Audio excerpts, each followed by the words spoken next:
content que vous soyez ici avec nous cet après-midi pour cette session sur la biomasse forestière.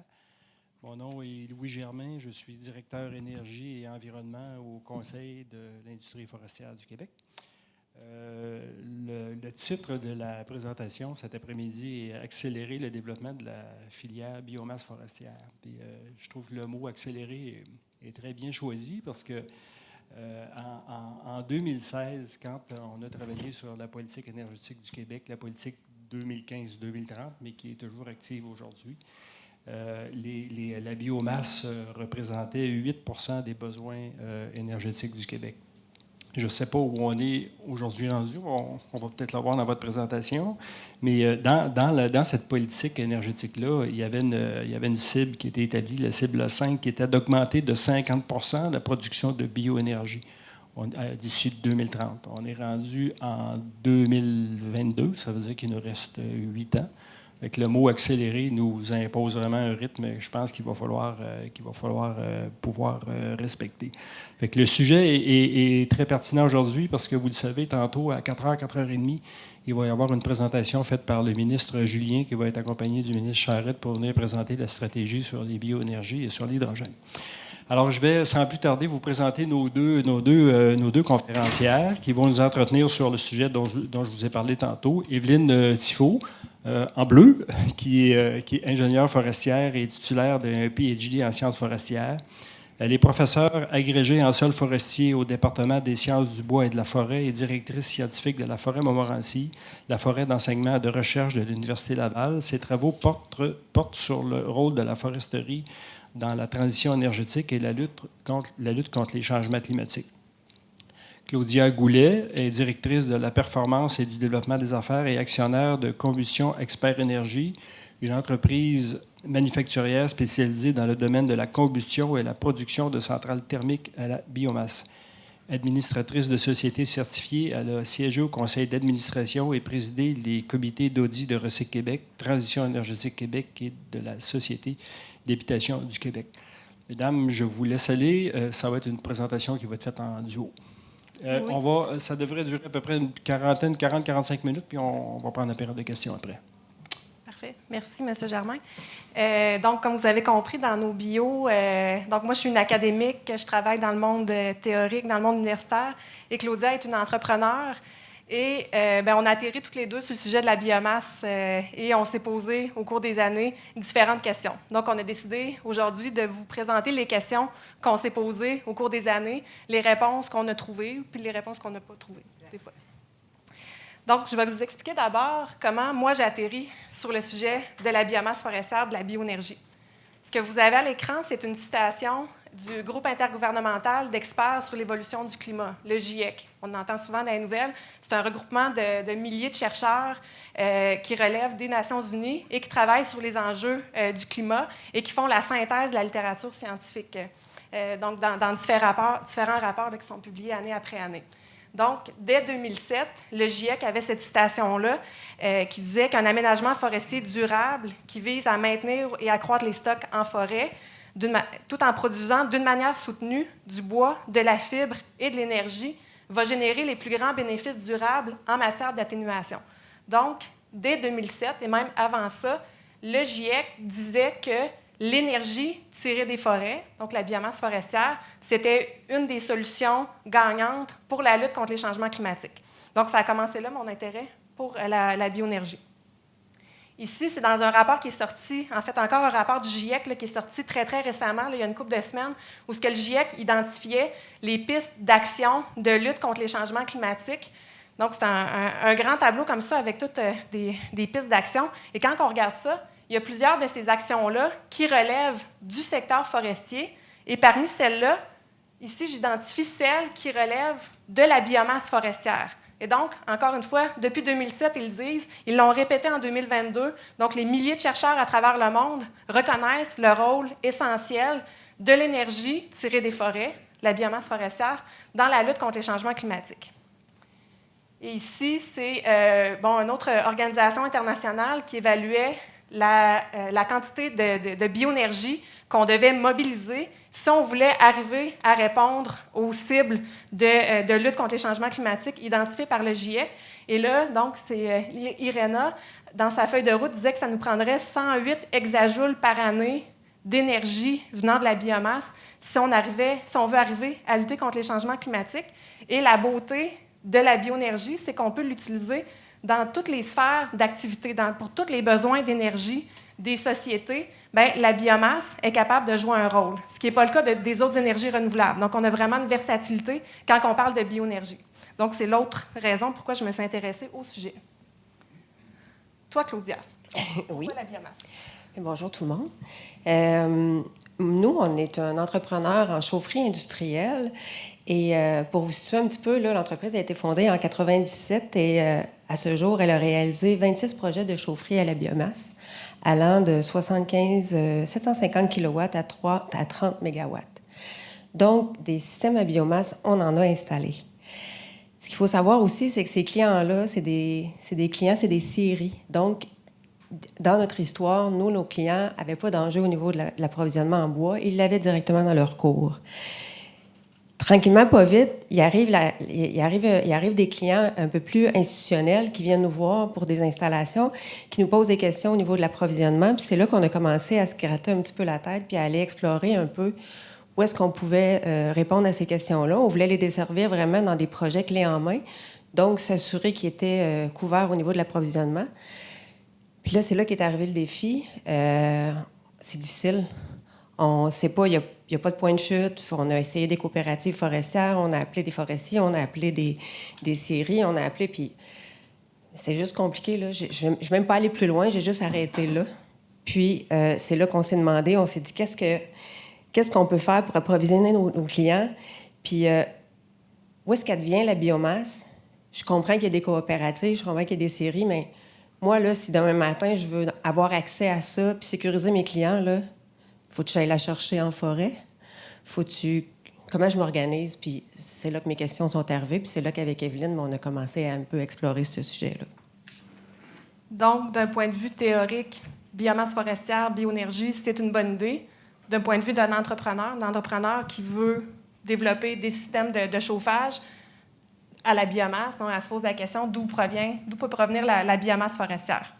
Fait que ce graphique-là, je le roule depuis des années, je le montre, que je t'ai montré. Quand on parle de biomasse forestière, là, les principales catégories, bon, il y en a une qu'on ne parlera pas beaucoup aujourd'hui, c'est les plantations dédiées à la production de biomasse. Ça, on en voit beaucoup dans d'autres pays. Par exemple, des plantations de saules, c'est un bel exemple où ce qu'on fait pousser de la végétation juste pour la biomasse forestière, juste pour la biomasse, pour la production d'énergie. Ça, c'est une catégorie à part. La catégorie principale de biomasse forestière qu'on trouverait au Québec, nous vient des forêts qu'on dit sous aménagement.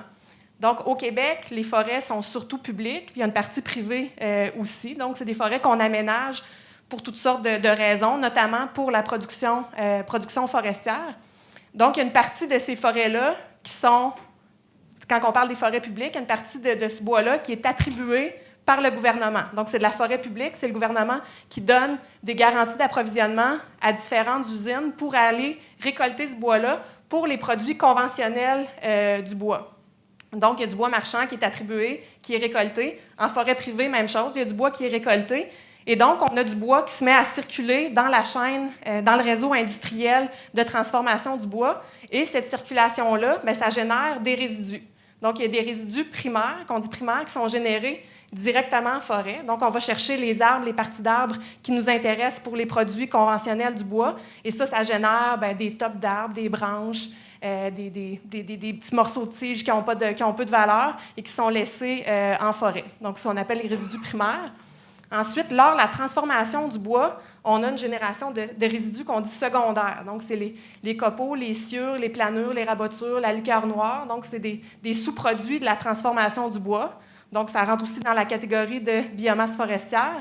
Et on a aussi les résidus tertiaires. Ça, c'est le bois post-consommation. Donc, c'est les produits du bois qui ont déjà servi leur vie utile sur les marchés. Et donc, en fin de vie, bien, ces bois-là, on peut les considérer comme de la biomasse aussi, font partie des résidus tertiaires. Donc, ça, c'est la partie du bois qui circule dans le réseau industriel. Il Il y a une autre partie du bois qui reste en forêt. On appelle le bois marchand qui est soit pas attribué par le gouvernement ou qui est attribué puis qui n'est pas récolté. Donc, des fois, le gouvernement il donne des garanties d'approvisionnement ou met du bois en vente sur les marchés, puis il n'y a pas de preneur. Donc, ce bois-là reste debout en forêt, non attribué et ou non récolté. Donc, on voit ça tant en forêt privée qu'en forêt publique. Donc, on a les résidus qui viennent du bois qui circule dans la chaîne industrielle, puis après ça, on a du bois qui, lui, reste debout en forêt. Donc, ça pourrait peut-être faire partie de la biomasse forestière. Puis là, ce bois-là, qui est attribué, parce que là, je me suis rendu compte que c'est des garanties d'approvisionnement qui sont données à tout le monde. Fait que tout ça, c'est gelé. Là, tu ne peux pas y avoir accès. Puis ceux qui ont des garanties qui n'exploitent pas, là, tu peux aller les voir, puis tu ne vas pas voir eux autres, tu vas voir le ministère. Là, c'est ma démarche à moi, là. Je vous le dis, là, j'ai tâtonné, là, puis là, j'ai dit, OK, on fait quoi? Il faut demander à avoir ce bois-là ou à ce qui nous cède la garantie, ou en tout cas, c'est une longue shot, là. C'est pas accessible. Puis il est là, il est disponible. En effet, c'est ça l'enjeu principal, où le bois au Québec, là, ça circule en grande partie parmi les joueurs, je vais les appeler conventionnels de l'industrie du bois. Donc, les usines de sciage, les usines de panneaux, les usines de papetières. Donc, c'est des joueurs du secteur forestier qui sont habitués à travailler ensemble. Là, depuis les décennies, il y a tout un écosystème industriel qui s'est formé. Il y a un partage des ressources entre ces joueurs-là. Donc, les résidus des usines de sciage vont servir aux papetières. Et donc, en forêt, le bois va être attribué à différents preneurs qui vont devoir travailler en équipe, sont obligés par la loi de s'entendre, de travailler en équipe pour aller chercher le bois. Donc, c'est des joueurs qui travaillent déjà ensemble, qui se connaissent très bien. Et là, toi, tu arrives et tu dis, moi, j'aimerais ça faire partie de cette équipe-là, de jaser avec eux. Donc, toi, tu as une obligation de t'entendre avec eux. Avec ces joueurs-là, exactement. D'avoir un échange avec eux ou en tout cas essayer de voir qu'est-ce qui peut être fait. Ouais. Exactement. Et ça, c'est le cas, par exemple, quand on parle des résidus primaires. Donc, ça, c'est un exemple. Donc, des branches et des houppiers qui sont générés lors de la récolte forestière. Bien, si ça fait partie d'une aire de coupe dans laquelle il y a eu une garantie d'approvisionnement à des usines de sciage, par exemple, bien, c'est eux qui ont un droit de premier preneur sur ces résidus-là. Donc, toi, si tu veux y avoir accès, il faut que tu t'entendes avec eux. Ils ont le droit de premier preneur. Ça se peut qu'ils ne veulent pas valoriser la biomasse puis faire de la chauffe ou faire d'autres choses. Donc, toi, tu pourrais avoir accès à ça, mais pour y avoir accès, il faut que tu t'entendes avec eux. Tu vas avoir une obligation d'aller jaser. Et donc, un entrepreneur comme toi, tu n'as pas le choix de te faire des amis dans le réseau industriel, avec les joueurs conventionnels des produits du bois, puis les inviter à t'accepter. Ça fait-tu du sens? Ça ressemble-tu à ça? OK. Par contre, les compagnies forestières ont les droits sur le bois commercial, à haut de 10 cm. Tout ce qui est en bas de 10 cm, ils n'ont pas nécessairement de droit. Ils peuvent l'apporter à la rituelle parce qu'il n'y a pas de preneur.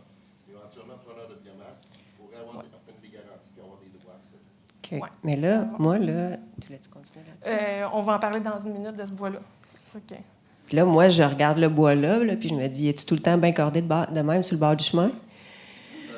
Non. Non, ouais. C'est un déchet qui est considéré comme un déchet, il ne prend pas le temps là-dedans. Ouais. C'est ça, un des gros enjeux, en fait, c'est que là, présentement, on aménage nos forêts pour les produits conventionnels, pour le bois marchand. Et ça, c'est considéré comme des déchets. Là. Patrice le dit. Là. Fait que souvent, c'est pas géré, c'est pas fait en sorte pour que ça rende la vie facile à une preneur comme toi qui serait intéressée par cette biomasse-là. Donc, c'est très hétérogène, souvent mal géré, c'est pas pilé comme il faut. Donc, ça veut dire que tu as encore plus un défi d'harmonisation avec les joueurs qui vont faire la récolte du bois marchand. Tu dois t'entendre avec eux pour qu'ils ne traitent pas ça comme des déchets, pour qu'ils t'acceptent, qui acceptent de prendre ça pour moi. Oui, puis de le gérer, de te le mettre en pile, de te le garder propre parce que tu ne veux pas te ramasser avec des roches et de la terre et tout ça. Donc, vraiment, défi d'harmonisation, un enjeu d'harmonisation avec les joueurs du réseau industriel forestier. Puis là, on le voit comme ça, mais les discussions qu'on avait, c'est que des fois, il était pendu partout sur le territoire aussi. Là. Il n'est pas du tout ramassé comme ça. Là. C'est ça. Donc, si tu veux être une preneur de résidus primaires, tu dois t'entendre avec les autres joueurs. Donc, il y a un défi d'entente pour qu'ils te gèrent cette partie-là de la même façon que si tu étais un autre preneur du secteur forestier. Okay. Et donc, il y a the new kid in town, il faut qu'ils s'entendent avec les autres. D'accord. Il y a la question du bois qui est soit marchand ou non marchand. et qui n'est pas attribué, qui est non récolté, qui peut être laissé debout. Ça, c'est un exemple d'un peuplement mixte. Donc, souvent, les arbres résineux vont avoir de la valeur, mais s'il y a une trop grande proportion de bois feuillus, d'arbres feuillus intolérants, des feuillus boréaux, ça, c'est des arbres qui, souvent, régionalement, il n'y a pas de preneur. Donc, ils sont souvent... Quand un peuplement a une trop grande proportion de ces arbres-là, les peuplements ne seront pas récoltés parce qu'il n'y a pas de preneur dans le réseau industriel conventionnel. Donc ça pourrait peut-être être un cas. Puis là, je me demandais aussi, avec ces bois-là, des beaux boulots comme ça, là, moi, mettons, je coupe ça puis je fais de la chauffe avec ça. C'est-tu la bonne application? C'est le bon usage? C'est une bonne question. Peut-être un peu gênée. J'ai un petit malaise. Mais ça se peut que ça soit la bonne fin, mais je m'étais posé la question. Bien, c'est une bonne question parce que présentement, ces bois-là, ils ont souvent... il y a des grosses différences régionales. Il faut le dire, dans certaines régions, ces arbres-là, ils ont beaucoup de valeur. Dans d'autres, ils sont laissés sur pied parce qu'il n'y a pas de preneur. Est-ce que peut-être que la chauve pourrait venir jouer les gens qui collectent, les gens qui récoltent, ils vont récolter en fonction du territoire. Bien, en fait, ils ont des applications, ils ont des usages en fonction de ce qui pousse sur le territoire. Bien, c'est qu'il y a certains preneurs, mettons, qui vont être capables de valoriser ces espèces-là. Donc, mettons, tu vas avoir dans une région, tu vas avoir des producteurs de panneaux, tu vas avoir des papetières. Là, dans ce cas-là, ces arbres-là, ils vont avoir une grande valeur. Mais là, si tu t'éloignes un peu de la zone de confort de ces usines-là, souvent, tu vas avoir des peuplements que ces arbres-là, la même espèce, même affaire, n'aura pas de preneur. Même chose, ici, c'est un cas, on est présentement dans une épidémie de tordeuse des bourgeons de l'épinette, pour les forestiers d'entre vous. C'est un insecte qui ravage les forêts boréales. Donc, c'est des espèces résineuses qui ont d'habitude une grande valeur, mais là, qui se font défolier. Et un arbre qui est défolié commence à être mourant, sa fibre va se dégrader très rapidement. Donc, on se ramasse avec des volumes importants de bois que les industriels actuels, ils ont bien de la misère à valoriser cette fibre-là. Donc, ça représente du bois qui pourrait être récolté, mais qui n'a présentement pas de preneur, mais dont les caractéristiques pourraient convenir à des preneurs de chauffe. Ça ne répond pas à ta question. C'est une bonne idée d'en faire de la bioénergie. L'idée, dans le fond, du secteur forestier, c'est que c'est vraiment... Ça, c'est juste un exemple où on est venu chercher les bois de grande qualité, puis ça, c'est des tiges qui étaient trop dégradées. On les a laissés sur les sites forestiers. C'est un autre exemple ici. Ça, c'est une diapo que j'ai empruntée à André Gravel. Et donc, dans le fond, l'idée du réseau industriel forestier, c'est vraiment une question de travail d'équipe. C'est que ça se passe tant à l'échelle d'un arbre qu'à l'échelle d'un peuplement. C'est vraiment, il y a du bois de différentes qualités qui est partagé entre différents joueurs. Donc, il y a des billes de très haute valeur qui vont aller à des usines de sciage, par exemple, qui vont en faire des produits de longue durée de très haute valeur. Le bois d'un peu moins bonne qualité va à d'autres preneurs. Et on a du bois de très faible qualité qui peut servir aux papetières, par exemple. Mais en l'absence, notamment, de papetières, on peut se ramasser avec des volumes importants, donc de bois qui vient d'arbres comme ça ou d'arbres entiers qui n'ont pas de preneur. Mais pour que les autres industries, que les usines de sciage, de panneaux et autres puissent fonctionner, ils ont besoin de preneurs de bois pas beaux. Tu sais, ça, il faut absolument que ça fonctionne comme un écosystème. Donc, dans cet écosystème-là, pour que ça fonctionne, pour que les usines de sciage soient rentables, pour que les usines de panneaux soient rentables, ça leur prend des preneurs de bois pas beaux. Sinon, leur rentabilité, elle a de la misère. Et c'est là que la bioénergie peut venir jouer un rôle. Donc, tant la chauffe que les autres produits de la bioénergie, gaz naturel renouvelable et autres, peuvent venir jouer un rôle en tant que preneurs de bois pas beaux. Et là, s'ils sont là, si on a une diversité de preneurs, ça va rendre service à tout le monde, ça va aider tout le monde. Donc, on parlait des arbres feuillus tantôt, là. Si, en grande partie, il y a un arbre de mauvaise qualité, mais ça se peut qu'il y ait une bille dedans qui soit de très haute qualité, qui fasse l'affaire du scieur. Mais il n'ira pas récolter l'arbre au complet juste pour une bille. Mais si toi, tu es là et tu viens chercher les parties d'arbres qui ne sont pas belles, tu viens de lui rendre service. Donc, tu viens de mobiliser l'ensemble de la chaîne de valeur. Et donc, tu vas lui rendre service, puis ça va te rendre service en même temps. Donc, c'est pour ça que oui, ça peut être une bonne idée d'aller prendre ces arbres-là pour la chauffe parce que tu vas venir aider les autres joueurs. Mais c'est encore l'idée du travail d'équipe. Oui, là maintenant, le bois de déconstruction, le CRD. CRD. Eh oui. Ça, tu en connais plus que moi là-dessus. Le CRD, celui qui est en fin de vie. Ben, je vais vous parler pour l'usage de la chauffe, évidemment, là, parce qu'il y a d'autres applications. Le CRD est transformé pour plein d'autres fins, mais entre autres pour la chauffe, c'est un enjeu. C'est un enjeu pour nos machines. C'est un enjeu... D'abord, ça prend des systèmes à 3 MW et plus. En bas de 3 MW, on ne brûle pas du CRD au Québec. Pourquoi? C'est dans le règlement, l'assainissement de l'atmosphère ou lequel des deux, là, mais c'est réglementé comme ça. Puis pourquoi il le réglemente comme ça? Là, je pense que c'est une question de traitement des émissions atmosphériques. Puis 3 mégawatts, là, c'est des pas peu gros systèmes. Fait qu'il y a beaucoup de preneurs, de gens intéressés à des systèmes à biomasse qui n'ont pas besoin de ces capacités-là. C'est une matière qui n'est pas standard, c'est une matière qui est contaminée, donc une qualité qui est très variable. Ça augmente les coûts d'opération de la machine, ça augmente les coûts de maintenance. Ça crée, au niveau de l'opération, c'est des ajustements constants au niveau de la programmation de l'automate parce qu'il s'ajuste, parce que la valeur énergétique du bois n'est jamais pareille. Des fois, il y a des contaminants avec full énergie, puis à un moment donné, il y en a moins, il y a moins d'énergie, fait que ça prend tout le temps des ajustements. Ça crée des problèmes mécaniques. Es-tu en train de me dire que c'est pas une bonne matière pour... Bien, moi, ça me fait peur quand on en a fait, mais ça m'énerve. J'aime pas ça. J'aime pas ça me retrouver face à un client qui, là, il pensait bien faire un bon coup parce que la matière était pas chère, puis il voit tous les problèmes, puis même si on y explique, il veut pas l'entendre, puis quand les problèmes arrivent, bien là, ça le fait un peu... C'est ça, il est pas content. Puis là, il faut dealer avec. J'aime pas ça, dealer avec des clients insatisfaits. Fait que je trouve que ça fait des projets à problème. Ça m'intéresse moins, puis je me questionne encore là sur l'application, sur l'usage de cette matière-là. Il y a des usines, je pense, à BRQ, puis il y a peut-être d'autres joueurs aussi qui transforment cette matière-là pour en faire de la litière et plein d'autres trucs, je pense, qui seraient bien le fun aussi à faire. Ce que j'ai compris de mon passage à Recyc Québec, là, c'est que la valorisation énergétique, c'est le dernier des retranchements là, quand on veut valoriser. Fait que peut-être qu'il y a des fins à ça qui sont plus intéressantes que l'énergie, d'autant plus que ça nous crée des problèmes avec les systèmes. C'est juste pour dire que d'un point de vue encore théorique, là, il faut absolument qu'on trouve une façon de valoriser ça. Là. J'aurais espéré que tu me dises oui, c'est merveilleux pour la chauffe. Ce que je comprends, c'est plus compliqué que ça. Mais dans une optique de lutte contre les changements climatiques, là, on a des politiques du gouvernement du Québec qui veut augmenter l'utilisation du bois en construction.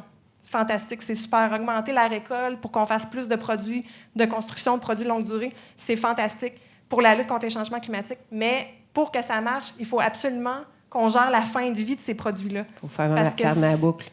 Sinon, les politiques d'utilisation du bois en construction ne donneront rien, je le sais, j'ai fait les calculs, si tu n'as pas une bonne utilisation de fin de vie, si ça s'en va dans des écocentres sans être valorisé, tout le bien que tu penses avoir fait en utilisant le bois en construction servira à rien. Et donc, tu n'as pas le choix de trouver des solutions. Ce n'est pas facultatif. Il faut trouver des solutions pour le bois de CRD. Donc, soit la chauffe ou autre application. Ouais. Bien, là, je vous décris les problèmes qu'on a aujourd'hui parce que la matière n'est pas standard. Par contre, s'il y a des BRQ de ce monde qui la transforment comme il faut puis qui nous garantissent une matière de qualité, bien là, mon discours va changer, par exemple. Là, je vais avoir de l'intérêt. Donc, il faut apprendre à gérer ce qu'on appelle les déchets, là, les résidus. Ce n'est pas facultatif, là, c'est obligatoire dans un contexte de lutte contre les changements climatiques. Donc, si possible, pour d'autres applications matérielles, comme tu parlais de BRQ, en fin de vie de ces matériaux-là, l'énergie. Mais encore une fois, si on ne le fait pas, les actions de lutte contre les changements climatiques, ils auront servi à rien. Fait que, les entrepreneurs, il faut trouver la solution. Parmi les solutions, en fait, de standardisation de la matière, de tri de la matière, il y a peut-être la production de granules qui pourrait être intéressante. Qu'est-ce que tu en penses? Puis là, c'est une lecture que je me suis faite, puis libre à vous de la commenter, là. Je me suis dit, bon, ben il y a beaucoup de bois qui traînent un peu partout, puis s'il arrive de plus en plus des usines de granules qui s'installent, on en voit. C'est souvent des gens qui ne savent plus quoi faire avec leur matière, qui se transforment ça en granules. Ça semble être vraiment une bonne issue. Puis là, j'embarque pas dans « ça s'en va en Europe », là, je vais arrêter ça là, mais prenons pour acquis, prenons là la situation actuelle qu'il y a des résidus forestiers qui sont transformés en granules. Puis je me dis, si les usines de granules arrivent, puis créent de la demande pour sortir le bois, puis prendre tout le bois qu'on a regardé depuis tantôt, puis que là, ça commence à starter un écosystème, puis que nous autres, on installe des chaudières à granules. T'sais, au lieu d'attendre de dire on va installer des chaudières à granules, ou des chaudières au bois tout court, là, ébouler la granule, mais à l'écorce, au copeaux, puis quand il va en avoir assez, bien, la filière va starter. Je me dis, si les granules tirent là-dessus, puis ça crée une mouvance du système, bien là, on installera des chaudières à granules, puis c'est tout, là. Je veux dire, ça sera ça. Je le sais que les scieurs ne s'installeront pas de chaudière à granules. Ils ont la matière, puis ils vont l'utiliser, puis c'est fantastique. Mais il y a un paquet d'usages, il y a un paquet d'utilisateurs qui vont avoir de l'intérêt à regarder cette solution-là. Pourquoi c'est intéressant, les granules? Ça, c'est l'autre point. C'est extrêmement intéressant. Contrairement au CRD, comme je vous disais, tous les problèmes, bien ça, c'est une solution qui est le fun. Les machines sont moins dispendieuses. La maintenance, c'est facile. Les systèmes d'approvisionnement, c'est facile. Il y a peu de taux de cendre. C'est facile de gérer les émissions atmosphériques. Surtout pour de l'institutionnel, là, où est-ce qu'il n'y a pas nécessairement des opérateurs hyper qualifiés comme dans une série. Ces gens-là vont apprécier de travailler avec ces machines-là. Puis, tu sais, à cette heure, les machines, les systèmes au bois, là, c'est automatisé. Là, ça marche tout seul, là, vraiment. Là. Quand on va en Europe et on regarde des chaufferies, il n'y a même pas de monde sur le plancher. Là, ça opère tout seul. Fait que c'est une super belle avenue. Mais la production de granules, ça rajoute... Là, on s'entend que les granules, ça vient de la biomasse. Là. C'est juste qu'on a fait des étapes de fabrication supplémentaires pour le trier, le compresser, condenser. Oui. Mais donc, ça rajoute c'est des étapes de plus, ça rajoute des coûts. Là. C'est plus cher que juste brûler des copeaux. Là. Oui. Oui. Puis c'est pas grave que ça... C'est dans les prix. Les prix sont intéressants.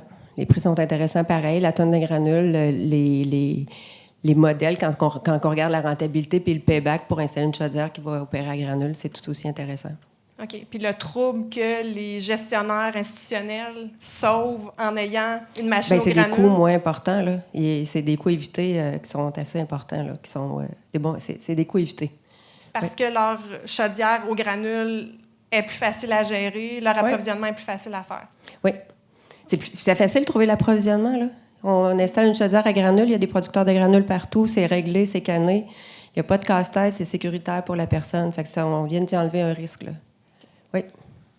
Donc, ce qu'on voit présentement, c'est beaucoup les résidus secondaires qui sont valorisés, donc les copeaux, par exemple, qui sont valorisés en granules, mais tu pourrais imaginer que les résidus primaires ou autres là, puissent aussi là, alimenter là, des productions de granules. Oui, tout à fait.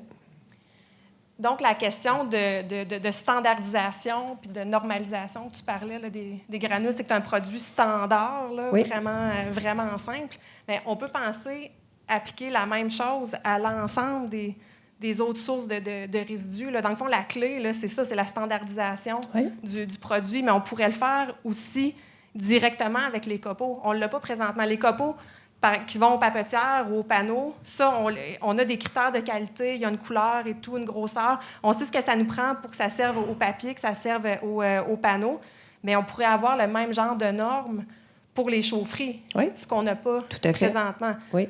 Donc, c'est cette idée-là de mieux comprendre nos résidus, mieux comprendre notre ressource, installer des centres de conditionnement, de tri de copeaux, qui pourraient servir soit à alimenter des usines de granules ou soit à alimenter directement des chaudières pour la chauffe ou autre bioénergie. C'est ça, c'est qu'une fois que, tu sais, tantôt, je vous disais, je voyais venir les usines de granules qui vont tirer sa matière.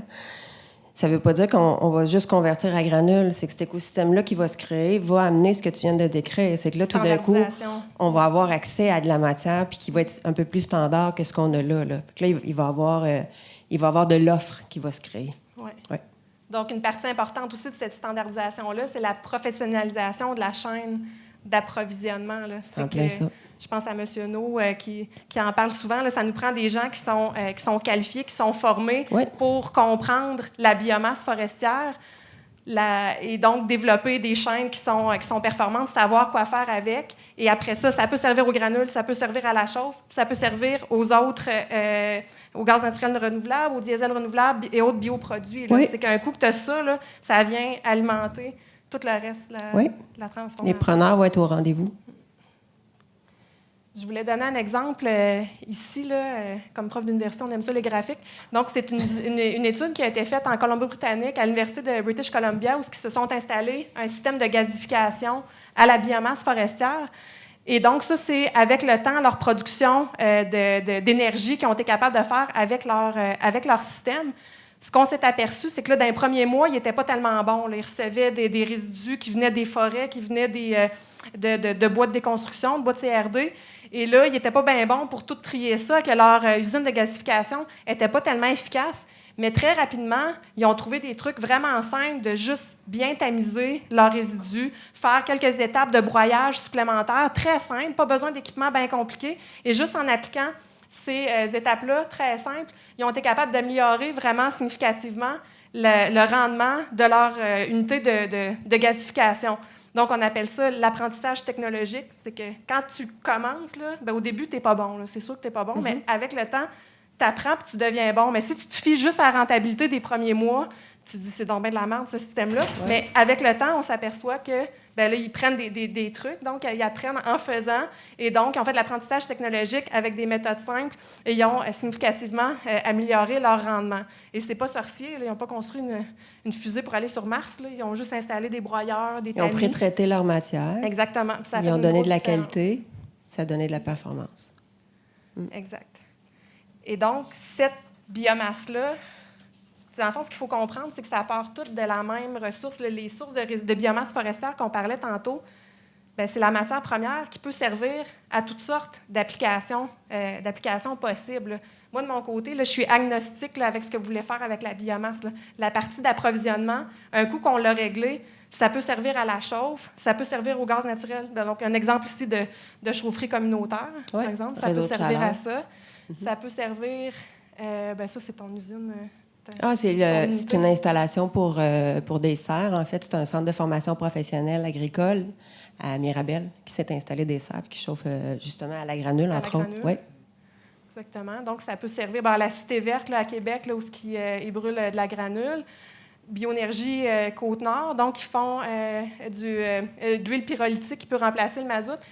Ça vient toute la même. La matière première, là, c'est toute la même chose. Des preneurs. Puis ils ont toutes les mêmes questions là, d'approvisionnement, de pré-traitement, mais un coup que tu as réglé ça, là, que tu as professionnalisé la partie approvisionnement, après ça, vous avez plein d'applications possibles. BELT, je t'avais dit que je te le montrerai. Donc, faire du diesel renouvelable, les mêmes questions qu'on pose, les mêmes questions pour la production de granules, pour les chaufferies, c'est les mêmes questions que vous posez. Donc, les mêmes solutions vont servir à alimenter une multitude de filières de bioénergie. Donc, ça fait toute partie de la même équipe. Là. Bioénergie, là, ça comprend la chauffe, ça comprend le gaz naturel renouvelable, l'huile pyrolytique, le diesel renouvelable. Ici, c'est les entreprises de béton, loin des cimenteries, qui cherchent des solutions aussi énergétiques. Bien, tout ce qu'on vient de parler, ça peut leur servir aussi à améliorer leur empreinte carbone. Les questions de gaz naturel renouvelable, je le dis souvent parce que j'ai un projet avec Énergir, là, mais donc la même biomasse forestière pourrait éventuellement, quand on aura les technologies, être transformée en gaz naturel renouvelable. Y a-t-il de la place pour toutes ces filières-là? C'est à toi de me le dire. C'est toi l'experte. OK. Ce qu'il faut comprendre, là, c'est que c'est ça, la biomasse forestière, on peut en faire donc une multitude de produits énergétiques. Ouais. Et les besoins, ils sont immenses. Là. Il y avait Pierre-Olivier Pinault qui en parlait tantôt là, des besoins de la transition énergétique. Là. Ça, ici, c'est le bilan énergétique du Québec. Les lignes en gris, là, ça représente ce qui est présentement alimenté par les énergies fossiles. Donc là, on voit qu'on a une bonne empreinte là, à cause qu'on a beaucoup d'hydroélectricité au Québec, mais on consomme quand même une grosse partie de carburants fossiles encore. Là. Donc, le pétrole, le gaz naturel. Et donc, il faut s'attaquer à ces lignes grises-là. Et donc, pour ça, on va avoir besoin d'une multitude de solutions. Donc là, les différentes filières de la chauffe, du gaz naturel renouvelable, de l'huile pyrolytique, du diesel renouvelable et autres, là, ils ont toute leur place, là, parce que c'est ça le vrai ennemi. Là. Donc, ce n'est pas des compétiteurs, c'est des gens, c'est les super-héros de la même équipe qui se battent contre eux autres. Mm-hmm. Donc, il ne faut pas les voir comme des filières compétitrices, c'est vraiment de la complémentarité entre ces filières-là. Tout à fait. Puis tu me parlais, je ne sais pas, c'est quoi ta slide après? Parce qu'il y a de quoi que tu m'avais nommé que... Là, tu n'as pas nommé. Je vais peut-être te voler un Oui, punch. Bien, c'est pas vas-y. un gros punch, mais tu avais dit le bilan actuel de comment on collecte comment on collecte la forêt, comment on la récolte. Ça ne sera plus ce portrait-là quand la demande va arriver. Fait que c'est pas juste de dire, ben on regarde ça, là, puis il y en a tant. Non, c'est que si on se met à travailler différemment, il va en avoir plus. Ouais. Puis là, c'est là, moi, en tout cas, ça m'avait réveillé ça. Puis peut-être que tu peux donner de la profondeur à ça, là, parce que tu maîtrises plus le sujet que moi. Donc, il y a une multitude de besoins énergétiques. La biomasse, par sa versatilité, peut remplir une multitude de besoins qui ne peuvent pas être remplis par d'autres énergies renouvelables. Vu qu'on peut l'utiliser sous forme gazeuse, liquide, solide, ça occupe une place vraiment importante pour venir se débarrasser des carburants fossiles, d'une part. D'autre part, la préoccupation, y a-t-il assez de biomasse pour tout le monde? Okay? On a un souci pour les forêts. J'ai fait mon doctorat en écologie forestière. Je disais à monsieur, de la biomasse forestière, il nous en sort par les oreilles. Présentement, là, au Québec, là, des arbres, des parties d'arbres qui ne sont pas valorisées présentement, on en a suffisamment pour alimenter plusieurs filières et faire un gros bout de chemin là, de remplacement des énergies fossiles qu'on utilise présentement. Et la bonne nouvelle, la biomasse, là, c'est une ressource renouvelable. Les fossiles, là, ça ne revient pas, mais la biomasse, si on en a besoin de plus, on peut la faire pousser. C'est pour ça que c'est renouvelable. Et donc, il ne faut pas, comme tu dis, regarder la quantité de biomasse disponible présentement, puis dire, ah ben là, c'est ça. Donc, il y a juste de la place pour un BELT, puis un combustion expert. Non, non, c'est que là, si la filière se développe, puis qu'on prend le goût aux énergies renouvelables, on va être capable d'en faire pousser plus. Puis c'est ça qu'on voit dans les autres pays. Donc, mettons, les pays scandinaves sont souvent cités en exemple. Bien, ils ont parti leur filière, et là, il y a des sources de biomasse qui n'étaient pas rentables il y a 10 ans, qui le deviennent maintenant. Les CRD, ils ont réglé ça depuis longtemps. Eux autres, ils ont trouvé des façons de le valoriser en bioproduits pour la chauffe et pour autres. Ils font pousser du sol aux endroits où ils en ont besoin. Et donc, ils regardent leur forêt autrement. Donc, ils ont créé plus d'inventaire que ce qu'il y a présentement. Exactement. Donc, il ne faut pas s'arrêter à l'image actuelle. Il faut avoir une préoccupation environnementale, qu'il ne faut pas épuiser nos forêts, tout ça. Sachez qu'on travaille là-dessus. Là. J'ai une équipe complète d'étudiants là, qui s'intéressent aux enjeux environnementaux de la récolte de biomasse, de la récolte forestière, de l'aménagement forestier. Il faut que ça reste une préoccupation, mais la biomasse forestière, c'est renouvelable. On peut en faire pousser plus. On peut aménager notre territoire pour répondre à une multitude de besoins. Donc, il y a des façons différentes qu'on peut aménager le territoire. Donc, vous voyez la série d'éoliennes qui ont été installées là. Ça, c'est un territoire dans lequel il y a de l'aménagement forestier commercial, dans lequel on peut aller chercher aussi de la biomasse forestière pour alimenter les besoins en énergie. Ici, c'est juste un exemple qu'il faut viser l'harmonisation des usages. Puis c'est ça le rôle des aménagistes, notamment. Et donc, sur un même territoire, on peut produire l'hydroélectricité, la transporter, on peut produire des matériaux solides, des matériaux du bois solides, et on peut avoir aussi des sources d'énergie renouvelable. Et donc, tant à l'échelle du territoire, il faut viser une harmonisation des usages, une harmonisation des besoins des usages, utiliser la ressource aux bonnes applications. Pour un arbre, même pour un peuplement donné, bien, encore une fois, ça va être l'idée du travail d'équipe, d'harmonisation entre les différents joueurs. Donc, ils vont venir chercher des parties d'arbres pour faire des produits solides. Ils vont te laisser le bois pas beau pour que tu puisses faire ta chauffe et tes granules. Donc, cette question-là, d'harmonisation des usages est très importante. Là, je voulais juste finir avec la question. Donc, je suis ingénieure forestière, puis la question du rôle de l'aménagement forestier pour les écosystèmes forestiers, donc la préservation des paysages forestiers, la question du caribou et tout ça, c'est compliqué, ça peut faire peur, mais c'est de quoi dans lequel je pense que les gens de la biomasse, vous avez un rôle à jouer. Donc, n'ayez pas peur de toutes ces questions-là, de tous les défis. Je pense que la filière de la biomasse forestière, donc toi et les autres, là, vous avez un rôle à jouer, à venir jouer en équipe avec les autres là, qui s'intéressent au territoire forestier. Fait qu'on a la ressource, on a des utilisateurs, puis quand les deux, il faut harmoniser ça, puis s'assurer que la demande est au rendez-vous, puis elle va continuer à arriver encore plus. Exact. Tout à fait. C'est de même qu'on conclut ça? C'est de même qu'on conclut ça. C'est de même qu'on conclut.